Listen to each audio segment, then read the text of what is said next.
Okay, so I'm going to tell you this. Never said this publicly, but Jerry Sellers is here. He's right here. My son, Benjamin Allen Brewer, is here. And I'm going to tell you, we were in Chiapas, Mexico, and on a mountain, we saw a giant. Really?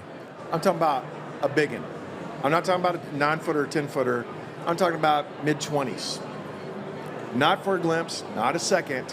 For about 25 minutes, I stared at it. It did not rattle my faith one bit.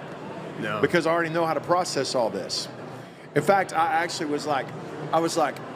talking, all these people were praying for me. We were on this prayer mountain, and this thing came up over the ridge, and it was the next ridge over.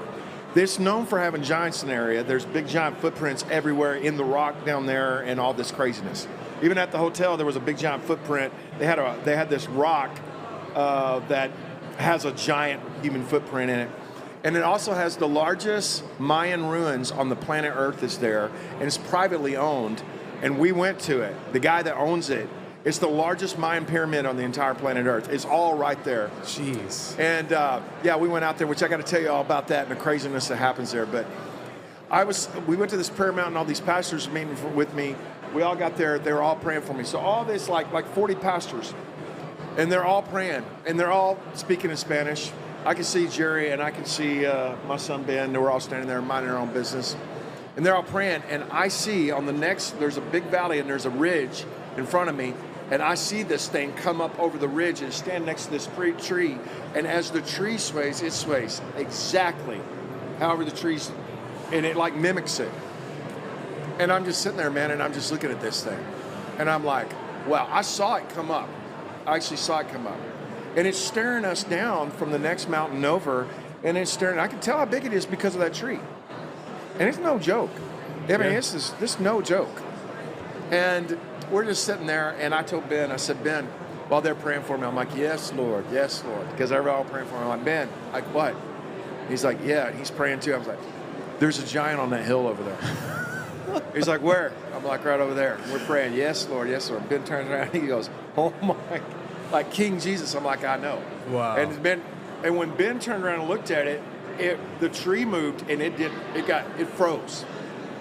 And so it knew what we were doing. Mm-hmm. So I'm just going to tell you this. I started talking to it, and I was talking like this level. Now, there's no way anything can actually hear me. That thing is quarter mile away. Yeah. And I'm just like, I see you, you devil, and there's nothing you can do about this. We're here. We're not going away. We're rescuing kids. We're doing everything that Jesus wants us to do, and there's not a thing in the world that you can do about it. Wow.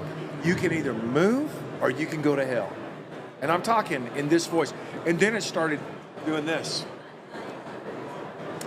And I told Jerry, I said, Jerry, I want you to softly turn around. He said, why? And I said, because there is something, a giant on the top of that hill, and I've been looking at it for 20, 30 minutes.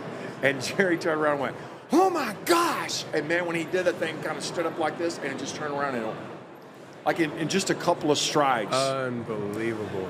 The guys just kept right on praying, power of God's moving, Holy Spirit's moving, all kinds of craziness, and they're just like, so I asked them, we're on this prayer mountain, and I said, you guys ever have like crazy things shown? The pastor's like, what are you talking about? I'm like, you ever had like giants in this region like that? He goes, yeah. He goes, there's one that lives on that mountain right over there. That was the mountain that I actually saw it on. Wow. And I was like, well, again, did not rock my faith in any way whatsoever. It caused me to rethink some things, caused me to go, oh. But see, this is my, and I'll quit It's talking. supporting evidence. Yes, exactly. That's what you need to look at it as. As it was in the days of Noah, man. Yes. And there it is. We're living in the days of Noah. Yeah. And we're rescuing children there because so many kids are being trafficked and so many kids are actually disappearing. Wow. And it is craziness. And so the kids all have stories about it. The kids have a story and all the witchcraft that goes with all that kind of stuff. Well, dude, I kept coming across that, and I couldn't deny it anymore. And there would be the same stories in Uganda as it was in Mexico, and the same stories in Guatemala, and the same stories down in South America, same stories in India, the ritualization, the mess that they'd gone through, and how things manifest and what would manifest around them was, those kids are not lying. Yeah. And as Michael Heiser used to say, if just one of them is telling the truth, then it busts the entire paradigm. Absolutely. Absolutely. So no, you had to ask Jerry. Hey, Jerry, did we see a giant in Mexico? Okay, there it is. Unbelievable. Yeah, so no, man, and once you start to see this thing, you can't unsee it. Yeah. And so my question is not if there's, when someone says, hey, you know, do you believe in aliens? Do you think that there's aliens? Do you think that there's giants? Do you think? My question is it of God's camp or not? Right. We'll figure out the rest of it. Yep. I just want to know, is that God's camp or is it not? Yeah.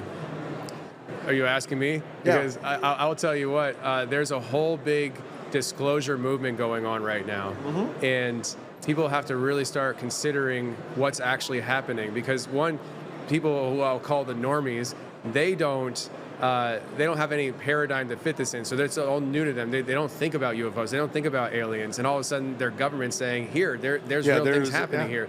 But the interesting thing about this is, and I've been telling this to everybody I can tell to, we've been living in a culture for generations has been divorcing itself from God.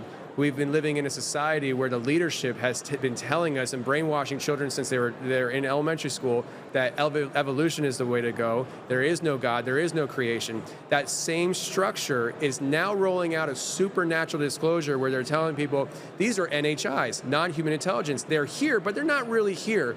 And they're trying to mold people into this understanding of a supernatural existence, but they're doing it in a way that's going to steer people towards New Age, this new religion, and not towards Christianity, towards God. And so right now, we're all the people that are here are uniquely qualified to be living in this time to stand the gap. And that's what's happening right now. There are people out there who have had very real, tangible experiences, and their perception of it has been skewed for many different reasons. And there are